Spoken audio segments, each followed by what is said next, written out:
back to the channel, everyone. My name's Fola, and here on Deep Mind Squared, we talk all things magical practices and altered states. Today, I wanted to make a follow-up video about my previous part 1 on the African dream seed. So if you haven't already caught that, you can go ahead and check it out. This is kind of just answering some questions that came up in the other video and just highlighting some of the things I've learned since starting to take the seeds. So Entada Rheedi, this African dream seed, is definitely a potent plant. They use it to connect with the ancestors, and I could say that that's really what is going on for me. Most people take it to induce lucid dreaming, but what I'm trying to step into is this new concept of what does lucid dreaming look like. I think we have the understanding it's like waking up, being able to take control of the dreams, but I really do like that phrase of dream enhancement. That's ultimately what this is about. And I'm going to share a bit about some of the things that came up, but some questions. Thank you, people who left some engagement in the last video. Your questions are great. One of them being a bit about the dosing. So what does that look like in terms of taking the seeds? So you've ground the seed, you have this somewhat fine powder. If you watch the video, you can see what I'm talking about. What I did is I just boiled water, and then I used these lovely tea brew filters. You can get them anywhere, and they just basically are light. You can fill them up with your powder, and nothing's gonna come out because it's pretty secure.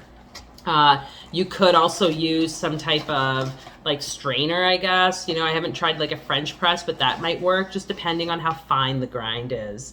You might otherwise drink it, and I don't see why you can't consume it like that. I didn't hear anything saying not to, but obviously, it's not nice to consume all that stuff. And then, take about a tablespoon of the powder, let it steep in the hot water in your bag or whatever you're using for about 5 to 10 minutes. I personally just leave my bag in there to just be, because I'm very slow at drinking. And it just maybe gets a little bit of more earthy sort of flavor to it. But that was it, and you take that right before you're going to bed. So I'd be in bed reading, and I just consume it usually half an hour before.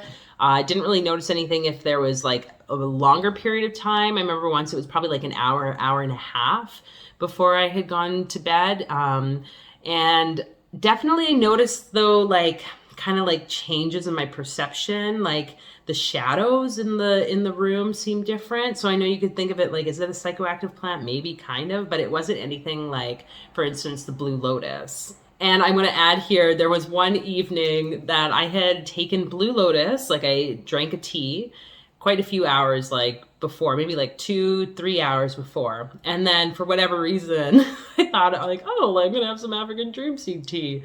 And I consumed that. And as I was consuming it, then I realized, wait a minute, you already took the blue lotus. Oh crap. And both of these are for dream enhancement. Blue lotus creates more of a aphrodisiac and psychoactive effect. I'd say sometimes when I first started taking it, it seemed very much kind of like cannabis. Not as intense of a high.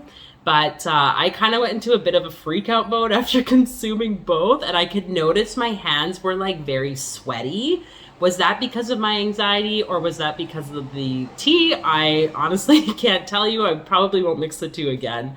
But the thing that came up for me the most after, every time I used the African dream seed was the next morning.